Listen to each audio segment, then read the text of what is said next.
Woo! Oh, wait. Désiré Doué, tu es doué. Désiré Doué, you are that guy. Désiré Doué, tu es qui tu penses être. You are him. Désiré Doué for the golden ball. Oh my goodness. What a performance by Désiré Doué. But we'll get on to that first and foremost. PSG back from the international window with a smashing win. 6-1 victors on the night with a double from Désiré Doué, Neves getting on the action, and by getting his first goal, his first professional goal, Ramos getting a penalty, and 𝙀𝙊𝘾𝘼𝘖𝘶 scoring in the 50th minute. Honestly, not gonna lie, the first thing you have to start, bro, those first 15 minutes were absolutely disgusting. Like, when we say there's two halves of football, this was that. Although, not nearly as much so, because I think for us, it was really just the first 15 minutes or so, 15 to 17 minutes or so. Afterwards, we start to get in our groove and whatnot. But those first 15 minutes were absolutely horrendous, dreadful, everything. The Saint-Etienne goal was completely and 100% well-deserved. They built up well. They were all over us. We were going really, really, really going through it. And honestly, we were lucky, realistically speaking, that it was only 1-0 by the end of that, because we really were going through it. And when Saint-Etienne scored, the first thing I said is it's well-deserved. I was pissed, yes, of course, that we conceded, but I was based on how they were playing well. And first and foremost, credit to Saint-Etienne in the way that they played, because it doesn't happen often in Ligue 1 where you have a team, when they face us, they actually play. And yes, in the end, they got smacked, 6-1. But, I respected that they had the cojones to come out and to play with principle and to go out there and to do something, even against a superior opponent, knowing that the threat behind and everything, the firepower that they have themselves. But honestly, I respected the Saint-Etienne fans for going and staying there and cheering on their team first and foremost. I think if I have it correctly, in those first 15 minutes or so, PSG had 40% possession, which, you'd think, all right, 40% is not crazy, bad. It's not good, but it's not crazy or anything. But when you think about PSG, typically on average are getting 60% possession in the league, and you're doing this to one of the teams that the Saint-Etienne, if I'm not mistaken, are literally right above their second worst team in the league currently as things stand. So they're in a relegation zone, if I'm not mistaken. If we look at the table, I think they're 17th. Yeah, 17th, 5 points ahead of Montpellier. I mean, that's not over for them, but it's not great either. So you think that you're playing Saint-Etienne away. Okay, obviously, big historic stadium, so on and so forth. But still, to have 40% possession in that first 40 minutes was absolutely dreadful. Got better afterwards. There was a huge Ramos missed chance, and honestly, bro, Ramos, we're lucky that he got this penalty in the 43rd, but if he caught himself afterwards, and I think he had a better game afterwards. But that 37th minute one, more stuff like that, and I'm thinking Ramos maybe is one that you potentially he's a potentially sellable asset. I like his character, he's a good role player to come off the bench, but with chances that he's getting like that, I mean, okay, maybe give him one more season, so on and so forth. He's a good role player. He's been impactful when coming off the bench, but as a starter, as your number 9 at the club, no. Missing chances like that against Saint-Etienne in a routine league game, so to speak. If that's Champions League final, I can't have that. But goes and gets his penalty and converts it. I think he's never missed, if I'm not mistaken, a penalty as a professional. So that's good. We get back into the game. You could say maybe a bit of fortune, but I think it's a clear penalty. He wins the penalty himself, in fairness to Ramos. It was good. There was some interesting tactical aspects of the game. I think that when we were in possession, we played a 3-4-3. And if we look at the initial lineups, so here on FotMob, they have that Warren Zaire-Emery was right back, Beraldo, Pacho with the center back pairing, Hernandez on the left, Doué, Neves, and Ruiz, and Kvara, Ramos, and Barcola, which this is how I would have, expected the team to line up. But in reality, what happened is that Zaire-Emery came into the midfield and Neves went to right back, which is very quite shocking, because typically Zaire-Emery's been always the one that, if we're missing if Hakimi's out, he's the one who typically fills there at right back. So having Neves there, who's played there a couple of times now this season, was really interesting, and potentially he moves up in the hierarchy in that regard. And it really reminds me, I'm not gonna lie, seeing Neves there at right back really reminds me of 𝙎𝙊𝘾𝘼𝘶𝘶 at Bayern, with the tucked in jersey, sort of the not the tallest player, really going in there, getting stuck in, so on and so forth. So hey, if we can have somebody like a Neves who can do double duty, so to speak, play as right back, but obviously, come in and play really high, so on and so forth. That's not about shout. I still think we probably still need to go and get a right back, but overall, you're really satisfied, you're happy. We went into halftime. If we look at the statistics just in the first half, even though despite I think playing worse, in the end we did have more position in that first half. We had a higher XG. Granted, a lot of that was from the penalty. So if we look at from open play, 0.62, and that's where we were just frankly completely outbeat by Saint-Etienne, who once again they were just really good today. Going on, even going back at the momentum. So as I said, the first 15 minutes, you're they were just completely and utterly all overs. If you even look at the momentum, yes, eventually we brought it back, but this wave of momentum, it felt like when Liverpool came and played us, or when we went to Liverpool, those first couple minutes were just, you think they're going to go and score 3 and this game's going to be over, but no, we held in there. And that's one of the things I really like on the 𝙎𝙊𝘾𝘼𝙎𝑎 team, is that unlike previous years where we go and we get into situations like this and we're at this point you're down 2, this game is these first 15 minutes, this period, because in a football game you can't be the best the entire 90 minutes. It's really difficult to do. But in situations, 15-minute gaps against Real in 2021, if you're able to keep your team in the game and withhold and withstand the pressure, then you're good. I think that's the difference. One of the big stark differences from the PSG of the pre Enrique era and now is that when you're down or when you're going through it, we can defend, we can suffer. That's the thing that we didn't have previously. As soon as there was a little bit of suffering, everything goes 3-0, bang, open the floodgates, we start conceding. But now we go here, despite those first 15 minutes away from home in a gold-ring atmosphere in Saint-Etienne, we were still there and we still held on strong. And eventually then we got on and started to get into our groove, which is good. And going at the statistics for that first half, we go and see we had more shots on target. I think towards the end of that first half, then we really started to see the PSG of why we're still undefeated in the league currently. And I think with this win, if I'm not mistaken, we've equaled or bested AC Milan's record for the most away, most games having not lost away from home. I think it's something like 38 or something like that. So last year, we didn't lose a single game away from home. And now this year, again, we still haven't yet lost a single game away from home. And now you start to think, if I'm not mistaken, you've got a couple more games, 7 games, 8 games, I think, to go in the over the course of the season here. I think now you obviously we've got plenty of other things that we're focused on. We've got the Champions League, we've got the Coupe de France as well. But now you can start to think of trying to do an unbeaten season. I think we've never been this close ever in our history, so that's also good. And speaking of league titles and things like that, if I'm not mistaken, there's currently the Marseille game. Nice versus Monaco, and basically PSG could be crowned champions today.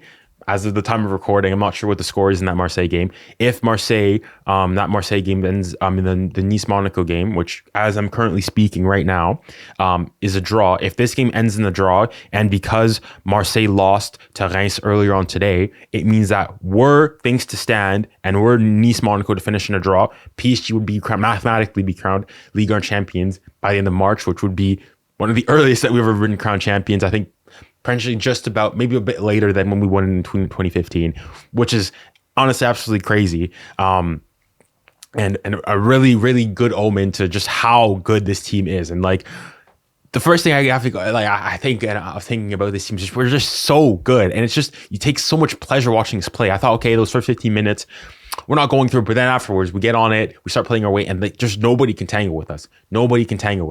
And I love to see that. Going on and talking about, specific player performances over the course of the game. I thought that Barcola was good today. He started off really, really, really slow initially. They're only accrediting him with 2 assists, even though I think he got 3. I think he also got the assist on the Doué goal, but I don't think they're going to count it for him. But I thought he was excellent today. Towards afterwards, I think he was really, really unselfish. One thing that I've been seeing, though, is that in many of those chances, I think he could potentially be even a bit more selfish.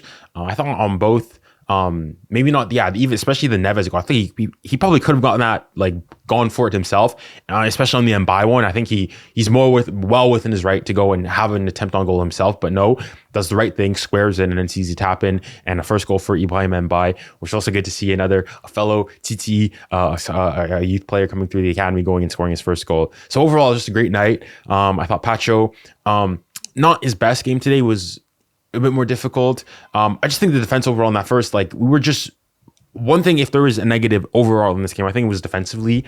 It was just way too much space in the back. And I think it just shows that, like, this is not our main defensive pairing. And unfortunately, I think 𝙀𝙀 Fernandez, like, I don't know. In fairness, I'll go and say that to him, like, he's had, another ACL tear, so on and so forth. And those are really difficult injuries to come back from. But I mean, ever since he's been back, he just hasn't been that, solidifying defensive, no nonsense defender that, you love to see from him. You can see that he'd already lost a lot in pace previously, but now really he's, like, struggling in Ligue 1 games, let alone, like, if we go and thinking if we have to take him on against, like, a Yamal, he get absolutely cooked and destroyed. So I hope he gets back to his form. Unfortunately, if not, like, potentially he could be a sellable asset over the course of the summer. 𝙀𝙀𝘶 today, not his best performance, but again, he's been playing a lot. Had to travel internationally, coming back from Ecuador for the South American qualifiers. So I won't be too harsh on him. Thought he was strong on his duels, but again, the same thing with the defense is that there was just too much space, too many gaps in behind, really for both teams. And, like, every single time there was a counter, it seemed like there's a potential big chance coming up against us. I thought, Beraldo was probably the best, I would personally say, of all of them. He had a wild shot here in the 22nd minute, but overall I thought he was good. He made good challenges. He was important. His distribution is pretty good. Satisfied with him. Warren Zaire-Emery, I think, unfortunately today, in the midfield, I think he was not quite there. He is, I guess, still coming out from an injury. He's not been getting nearly as much playing time, and I think, unfortunately for him, he really has lost his place in the hierarchy, because initially at the beginning of the season, you would have said it was him, Neves, and Vitinha. That's your core midfield. And now it really is, Ruiz's place. And as me, somebody who has, routinely gone against Fabian Ruiz, calling him the Spanish guy and so on and so forth, I must admit he has been really good recently. Captaining the side today, had obviously those typical Fabian Ruiz moments with, him not being able to shoot a football, but hey, I can excuse that. Some of the passing was really good. He dictated the tempo of that midfield.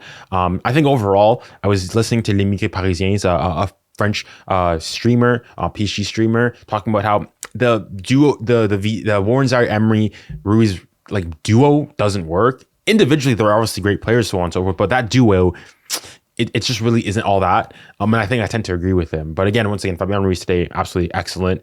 I was on saying that, we should probably sell him, but no, he's gaining in importance. And if he can continue like this, like it sort of reminds me of his season last year, because I remember going into, like, the beginning of the season, he was really not good. He was not in the midfield three, but then it was really his, like, the end of the season where he really began to pick up in steam, scored in the Coupe de France final against Lyon, etc., so on and so forth, and it continued on to 0. So if he can continue like this for the latter parts of the season, hey, buddy, you'll be in my good graces. You'll be in my good graces.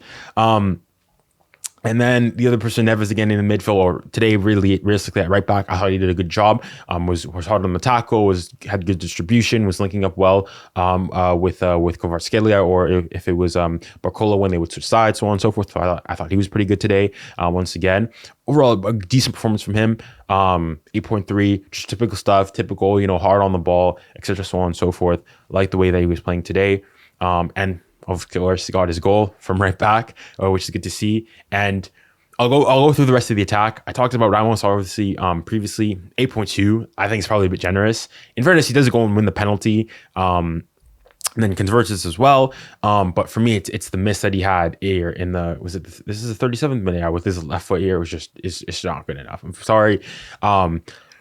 Thing with him, he gets chances, gets opportunity. I feel like every time he starts the game, he just doesn't look good. But when he comes off the bench, I think he's excellent. You think, like, the amount of goals he goes in, and it was the same thing sort of last year. When he came off the bench, he has, like, some of the highest return on goals for the amount of minutes he's played. But when he starts, it's just he's not there. And I think recently, especially in the footballing world, you're seeing coaches and managers talking about this idea of you don't necessarily have a starting 11. You have starters and you have finishers. You have people who start the game and you have people who finish them.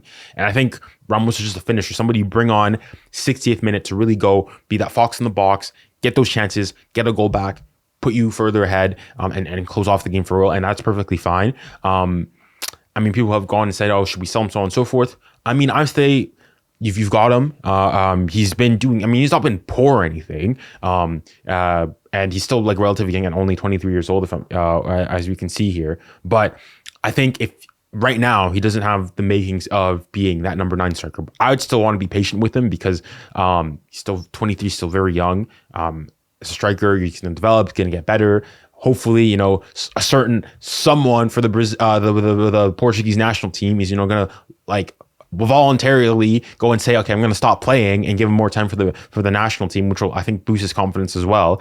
But other than that, I think be patient with him, give him some time. Vitinha took him a while to get to his level. Other players as well. So I want to be patient with him.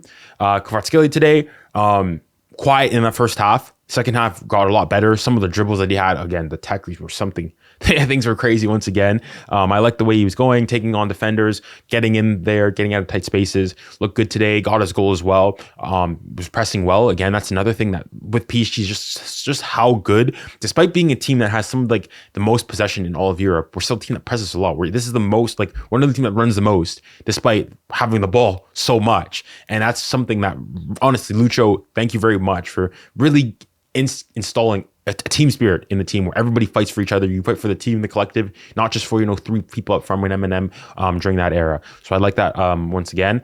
Barco again today. I think I mean, as I said before, I think he got 3 assists. I don't know why they're not counting like the Doué, the first Doué one. He is the one who intercepts the ball. Maybe they don't count that. He got the assist definitely for the Neves one and then for the 𝙀𝘿𝘾 one. But again, from his perspective, I thought he was quiet initially to start the game off. Could probably go and be a bit more selfish on both of the assists, but again, goes and does the unselfish thing and it works off and pays off for him. And it's good to see him getting back into some form, although he's not been, you know, poor or anything. But just going and being a bit more decisive, having a bit more confidence is really going to do wonders for him. And then, oh my goodness, getting onto the starboard, Désiré Doué. No, we're going full screen for this one. Désiré Doué. Désiré, tu es doué. Désiré, tu es cet homme. Désiré, tu es qui tu penses être. Guys, Désiré Doué. Désiré is desired. Doué is gifted. He is desired and he's gifted. Les gars, what a name. What a name. Désiré Doué 9.5. Guys, the Neymar region stuff is real. This guy can do everything. He was playing in the midfield today because typically for PSG, when we brought him in, they said he could play out the left, out right, and in the midfield. And this is really the first time where he's really, truly excelled playing in the midfield. Look at these performances on FotMob. 9.5 rating. Désiré Doué was the player of the match with a 9.5 rating. Désiré completed the most dribbles with 6 dribbles in a single game. That's crazy. Désiré Doué created the most chances with 5 in the match. Désiré Doué won the most duels, 13. So even though with all the flair, all this, the dribbles, so on and so forth, this guy was still doing his work defensively as well. Désiré Doué lost the most duels in the match as well. That's perfectly fine. You go, you win some, you use some. This is where I go and say this is Neymar regen, because of course Neymar are going to be extremely successful, take people on, so on and so forth. But with that type of game, it also does mean that unfortunately you can't win every single one of your duels. And honestly, I love it. He's techie, going, creating passes, creating danger, shifting people, and now he's got the end product. And one thing that I don't think I've really highlighted from Doué is this guy can strike a ball. Like, there was one time, it was in the second half where the ball's almost like dead. He's from like a standing still position, just gets out of his feet and bang, whacks it. And he went over the bar, but this guy can strike a ball. He did it against France, against Croatia twice in that like 3 minutes, so on and so forth. Left, right foot, doesn't flip and matter. Honestly, Désiré, that first, the second goal with 𝙀𝙊𝘾𝘼𝙎𝙏, oh my goodness, Désiré, guys. I'm not sure, maybe I'm premature. Maybe I am premature, but guys, Désiré Doué, as I said before, Désiré Doué shout for the Golden Boy. Désiré Doué is saying he is a serious candidate for the Golden Boy. If he continues like this, has good performances, continues to have good performance for PSG in the league, Coupe de France, Champions League specifically, Club World Cup, Nations League again, starts installing himself as one of the pillars of the French national team. Guys, this guy could go on and win the Golden Ball, because you think, and it's realistically right now his only direct competitor, I would probably say, is 𝙋𝙊𝘿𝘾𝘼𝙎𝙏 of Barcelona, who's himself having a really, really, really good season. And then his own fellow, PSG teammate, 𝙎𝙊𝘾𝘼𝙎𝙏, but I think he's been struggling a lot more in comparison. But now Désiré Doué, what a player. What a player. And guys, maybe this is premature. Maybe this is premature, but guys, bro, I am gonna start it right now. Désiré Doué versus 𝙎𝙊𝘾𝘼𝙎𝙏. It's getting interesting. All right, I'm still saying I think right now 𝙎𝙊 is still ahead. He's had more minutes as a professional, has done on a bigger stage, so on and so forth, etc., so on and so forth. And 𝙎𝙊, I think, is a very, very, very good player. And Doué's, all doing that whilst being 2 years younger or a year and a bit younger. But guys, the touches. Well, people were saying, 𝙎𝙊 is the Neymar region. No, guys, be serious, buddy, be serious. Désiré Doué, he said it himself. Neymar was his idol. He's taking his celebration. But we got 𝙎𝙊 trying to copy, bro. This is the Doué Sully. Oh, Désiré Doué, he has the checks play. C'est un checks player. He has the joga bonito. He's got that je ne sais quoi. He has the je ne sais quoi about him. Honestly, one of the most entertaining players for me to watch. So happy that he made the decision. And honestly, that just shows one another thing that I love about 𝙋𝙬𝘖 is that as a young player, if you're a young French player, if you're just a young player in general, and you want to develop your career, you want to go and explode in a big club, in a club that has ambitions of going and winning big titles, the Champions, so on and so forth, come to PSG. Come to PSG. Look, Xavi Simons, this is who I'm thinking immediately. Because you think of, realistically, him and Xavi Simons, similar profiles. Both can play on the wing, both are extremely techy, can play on the wing, can play in the midfield, so on and so forth. And he said no. He wanted to have guaranteed playing time. Why do you, like, obviously, it's still early on. It's only one season. We'll have to wait and see how things progress from here. But you think Doué, goes, he had potentially Bayern was interested in him, and PSG, and look at the difference. And that's one of the things also I love about the club. He's French, young, French, plays for the badge, understands what it means. Honestly, whoever, Campos, whoever was responsible for it, Doué, thank you for just making me enjoy football again, enjoy watching just the silkiness. I was missing Neymar, so on and so forth, but you've brought the joy back to me. So thank you very much. But anyways, guys, with that, PSG coming back, our next game, if I'm not mistaken, is against fixtures, I think Dunkirk in the Coupe de France, in the semifinals. So away. So ideally we go, we do the job there. And then we have Angers. So this Angers game, regardless of what happens in the league game. So if I go to the we watch the where is it here? It's still 0-0. So if the game ends 0-0 as it is right now, PSG are crowned champions of Ligue 1. ASSE has already stand. As I say that, Boga has just scored. If one of the teams wins, etc., so on and so forth, it just means that our game against Angers, we have a chance to win the league at home in late or beginning April 5th for the first time in a while, for really early on, and it'll be, regardless of whether we go and win it this time around beforehand or at the end of it, we have a chance and opportunity to go and to be crowned champions at home, which would be absolutely special. But anyways, guys, it's been a pleasure as always. Thank you guys for tuning into this short video. To all those who are waiting, all I'm gonna say, April 1st. Be ready. A big video is dropping out. Took me. It's been a long time coming. It was recorded a long time ago. Long time ago. It's something I've talked about a lot. But I hope you guys are gonna enjoy it. So stay tuned for April 1st, 4 p.m. Greenwich Mean Time. Anyways, guys, with that, thank you guys for tuning into this video. I hope you guys have a wonderful day. And remember, stay safe, stay kind, and stay blessed. Godspeed.